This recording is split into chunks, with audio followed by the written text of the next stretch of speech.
Hi everyone, and welcome to our tasting of the March 2024 subscription box from the Cheese Lady. Hi Hollie. Hi Svetlana, how are you? Yeah, I'm very good. I'm very excited. How about you?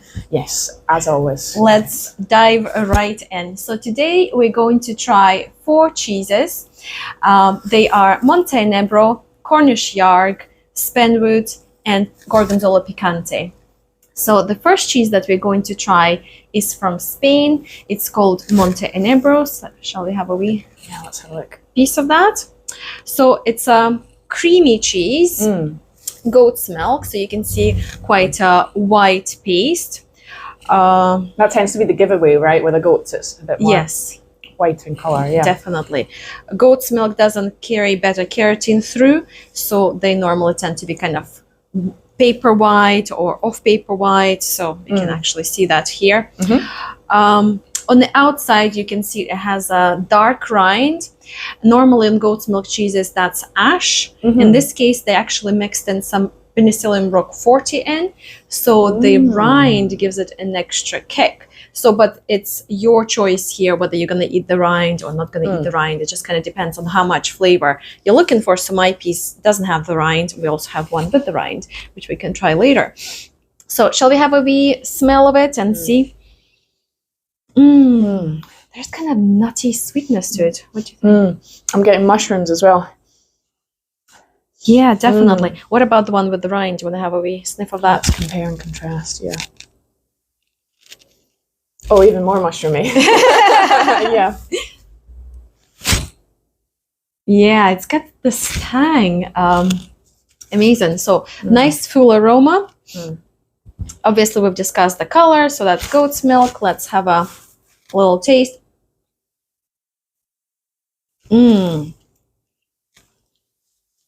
Super creamy. Like there's no crumbliness whatsoever, just like really dense cream Coats the texture. palate. Yeah, Coats beautifully. And the flavor is just like exploding in your mouth. There is that slight tang that you picked up on the nose when you taste it. It's a slight citrusy tang. Absolutely. Yeah. I think the younger this cheese is, the more citrusy kind of it is. But now this is getting towards more the riper side of Montenegro. So it's also developing other flavors. So it's got that kind of slight sweetness coming through, maybe herbaceousness, dare I say. Maybe some nuttiness as well. What do you think? Yeah, absolutely. And you can see as well those kind of distinct layers starting to form just beneath the rind. It looks slightly softer than in the center of the cheese. Yeah, definitely. Well noticed. So the rind tends to break this kind of cheese down from the outside in. So the more cream line that we have under the skin, the more ripe this particular cheese is. Yeah, definitely. Well noticed. So we're loving this one. What would you have it with? Yes, definitely. Well, the classic pairing for goat's cheeses typically is a Sauvignon Blanc, isn't it? But would you change that at all, given the rind is slightly different on this one? Or this one is quite a funny cheese. Yeah, absolutely right. Creamy goat's milk cheeses usually work with zingy white wines. In this case, because we also have blue mold going on the outside, it has a lot more oomph. So potentially you could try it with even kind of sweeter wines, like sherries and things like that. So especially since it's from Spain. Yeah, totally. I also have enjoyed this cheese with rosé wine, but that would be without the rind. So it's actually really up for experimentation here. Lovely. So let's move on to our second cheese. Really excited about this one. It gets a lot of attention because it's quite memorable. Let's have a look. It has this beautiful outside.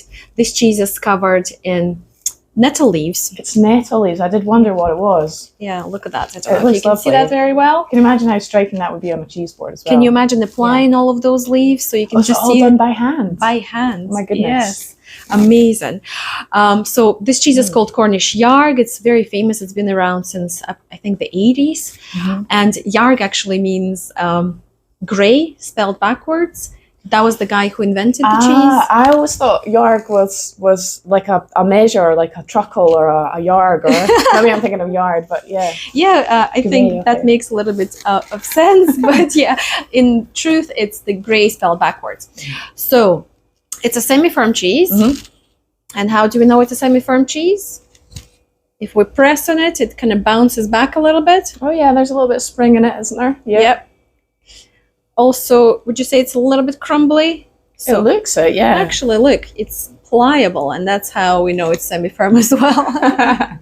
But it has kind of slight crumble to it. Yeah.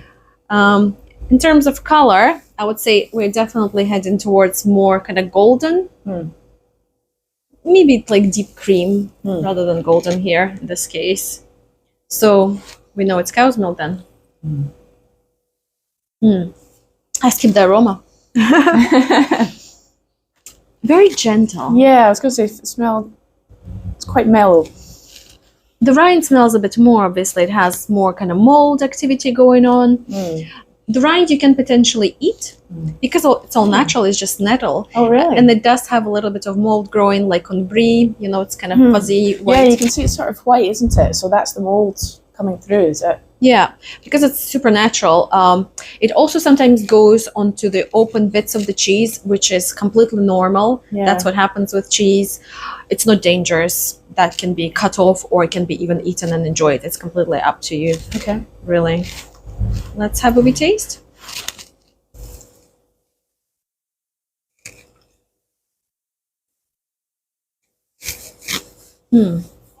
Super fudgy on the tooth. Fudgy, that's a great term for it. Yeah, there's a slight sweetness as well coming through. Totally. But I think I'm tasting cream. So there is cream, the sweetness of the cream on the cheese. Yeah, and very creamy on the palate once you kind of work it into a mush. I think it's a gentle cheese. You can have it on a cheese board, or you can have it for lunch, like with your sandwich and things like that. Eatable. So, yeah. And do you think the nettles impart any flavor to the cheese, or is it purely decorative? if you eat the rind, you'll definitely taste a bit more of the nettle. Yeah. When it comes to the right inside of the cheese, personally, I don't think they necessarily bring the flavor. But I think what the cheesemaker was doing here is trying to seal the cheese. So it's an old way of preserving the cheese so it doesn't crack and things like that, and matures nicely. So what would you pair with this one then, drink-wise? Because it's such a gentle cheese, I would say let's go light. Yeah, lighter white wine, maybe like a Pilsner in terms of beer. So yeah, what do you think? I was thinking like a light red, perhaps even. Perhaps like a Pinot Noir. Pinot Noir. Yeah, because it does have that sweetness. Yeah, that could work as well. Yeah, give that a try. Fantastic. Let's try our third cheese. So this one is from England again, Spenwood, made with sheep's milk. So now if we contrast the colors of the two cheeses, we'll see this one is slightly more kind of ivory. And texture-wise, let's have a press on that. Definitely firmer. It's definitely firmer than the last one, yeah. Yeah. Yeah. Almost looks straight away like a, dare I say, Parmesan or something. It looks very crumbly. Looks mature, yeah. Yeah. If we break it, we definitely can see that it crumbles. Yeah. So let's smell it. Sweet straight away, I guess. A lot more sweet. A little bit kind of celery on the rind, but very gently. Very gently. The rinds potentially here, you can eat. I tend to cut off the harder rinds. Yeah. It is a natural rind though. Don't quote me on this one. Yeah, they may cover it with something. So in this case, probably best to cut the rind off. Yeah, it doesn't look the most appealing. And let's have a taste. We can definitely tell it's sheep's milk. What's the clue that it's sheep's milk when you taste? It's the lanolin notes. Okay. Like, if you haven't tasted lanolin in any of your food, think of a woolly jumper that's a bit wet, and like when you smell it, it almost goes into your mouth, like you can almost taste it.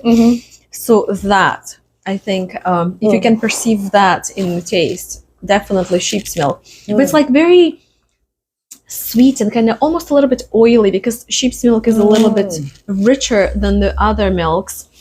Definitely gives that very soothing sweetness. Nutty, shall we Nutty, say? most definitely. Yeah. Yeah. But Nutty. also not unlike pecorino. You mentioned Parmigiano, pecorino. Yeah. So it Yeah, has it's on that quality. Yeah. You can have it on a cheese board. You can cook with it, like with most of our cheeses. They're super versatile. And what would you have it with in terms of wine? Wine, I'm not so sure. I'm probably leaning more towards a beer, dare I say? Of course you can. There are no rules to this. I mean, but there are some wine-wise- guidelines. Yeah, but wine-wise, what would you pair with this? I personally tend to go with mature sheep's milk cheeses for red. So that's kind of my immediate reaction. A mature sheep's milk cheese, let's get some red. But let's not do the Pinot Noir kind of lighter ones. Something a bit Maybe a little bit more full-bodied. full-bodied. But I like your idea with the beer. If you think of the sweetness and kind of nuttiness in this cheese, I think a lovely ale, something also would work amber and nutty, Yeah. caramelly would be nice. But I like it's kind of like the British alternative to a pecorino. It is, and actually the cheesemaker was inspired by Italian pecorino to make this cheese. Okay. So back in the day when they just started, they traveled to Italy, I believe, and that's how their idea came about of making cheese all together. So that was definitely inspired by pecorino. There we go. Lovely. So our fourth cheese that we're going to try today is, of course, a blue. And this is a very ancient blue. I don't know if you realize that. No, I didn't know that at all. Not this particular one. This particular one, no, just the variety. So the cheese is called Gorgonzola Picante. And a lot of people nowadays know Gorgonzola being very gooey and soft and yeah. mellow. Well, originally, Gorgonzola was like this. It was a little bit firmer. It was a lot more blue in the middle. But now that they've invented the dolce, they had to separate the two varieties, and now they call this picante Okay. versus dolce, which means sweet. So this is the original Gorgonzola, and let's have a little taste of that, play with that. We can see that the texture, I mean, the cheese kind of keeps its shape, even if I'm holding it up. Gorgonzola dolce would have collapsed and just kind of been running everywhere. This is definitely a wee bit firmer, a lot more blue. Yeah, a good bit of blue marbling through that. Nice kind of cream color again. Yeah, Yep. it looks like it'll be creamy as opposed to crumbly. Yep. Have a sniff. What do you think? It doesn't smell how I expected it to smell. I can't put my Finger on it. finger on what I'm picking up. For me, it's like immediately mushrooms, but one particular type of mushroom that's so mushroomy. Very For lack of mushroomy a better mushroom. word. Yeah. Yeah, definitely mushroomy. It Amazing. almost smells, dare I say, biscuity, and I'm completely making that up. No, not at all. There's a sweetness. Yeah, maybe Yeah. it's the sweetness that's coming through. Yeah.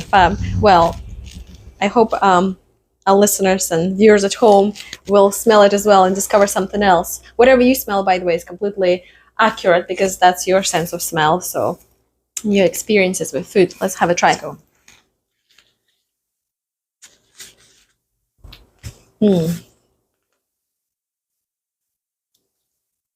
I love the creaminess of this one. It's like super dense cream texture without being runny like the Gorgonzola Dolce. Yeah. For me, this blue is obviously more of a blue. So if I wanted to have a blue on the cheese board, I would reach out for that rather than Gorgonzola Dolce. 100%. Yeah. Yeah. It has a noticeable, dare I say, bite, but without being overwhelming. Yeah. I would put it in the between low and medium strength blue. Yeah. Yeah. I think it depends on the season as well. It can vary. Sometimes it can be a little bit punchy. It depends also on the producer. But yeah, I would agree with that. It's medium minus. Yeah. Medium blue. Yeah. And that's what makes it nice. It's a versatile blue. You can have it on a cheese board, and people who are not so sure about blues won't be too offended, especially if you serve it with the right kind of wine. You can also pick with it again. But yeah, speaking of wine, I personally here would go with the red because a sweet wine would be just too much for it. Yeah. Yes. Sweeter wines are much better with more punchy blues, the ones that bite your tongue. Whereas here, as we're saying, it's a little bit mellower. What do you think? Yeah, red, Italian red. Italian in red? Italy. Yeah. Yeah. Something like a passito, you know, with a little bit of sweetness, but not necessarily completely syrupy and sweet. There you have it. Do you have a favorite? Honestly, I think my favorite is the Monte in April. Yeah. Yeah, it's just so distinct and unique with the rind on that one, and yeah, the flavor is just action packed. Yes, exactly. I love that. Don't ask me to pick my favorite because I love them all. But yeah, I think as a board it works as well because they are super different to each other. There's the creamy and the crumbly ones, and yeah, gorgeous. So I hope you guys at home will enjoy this selection. And of course, please let us know in the comments if we can make these videos better for you. And we hope to see you next time. Thank you. Bye. Bye.